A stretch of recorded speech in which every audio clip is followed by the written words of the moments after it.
no evidence has been found that the shooter of Charlie Kirk was attached or connected to any left-leaning organizations or groups in any way, shape, or form.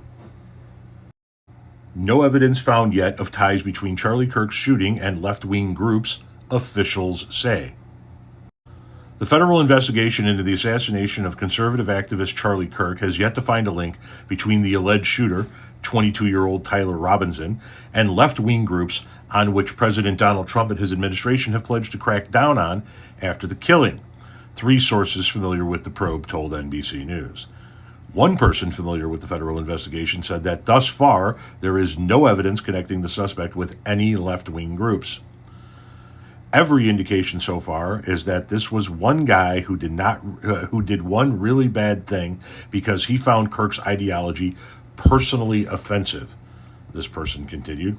In addition, two of the people familiar with the probe said it may be difficult to charge Robinson at the federal level for Kirk's killing, while the third source said there is still an expectation that some kind of federal charge is filed against Robinson. Factors that have complicated the effort to bring charges at the federal level include that Robinson, a Utah resident, did not travel from out of state. Kirk was shot during an open campus debate at Utah Valley University.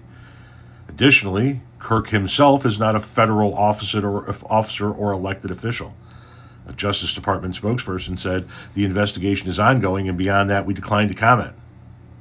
Robinson currently faces state charges, which were announced on Tuesday. He is being charged with aggravated murder and obstruction of justice, among others, and Utah prosecutors are seeking the death penalty in the case. Prosecutors said Robinson targeted Kirk, the co-founder of the conservative political group Turning Point USA, during a September 10th event because of his political expression. His mother told investigators in part that over the last year or so, Robinson had become more political and started to lean more to the left. Tom Brzezowski, who was until recently the Justice Department's counsel for domestic terrorism, told NBC News that while Kirk's assassination appears to meet the definition of domestic terrorism, finding a federal charge to bring against the shooter might be a challenge. There's no federal law that makes acts of domestic terrorism a standalone crime, although prosecutors can seek a sentencing enhancement after conviction. The FBI is frequently involved in domestic terrorism investigations and ultimately result in only state-level charges. As is always the case, the FBI needs a federal hook to initiate an investigation, Brzezowski said. Here, it appears that they're acting in an assistance to state authorities capacity.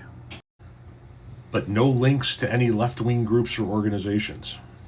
That's odd, considering that's all we hear from the right, is that he's part of some left-wing group. He's part of some left-wing organization. We need to label all of the left-wing organizations as domestic terrorist organizations because of this, yet there's no link.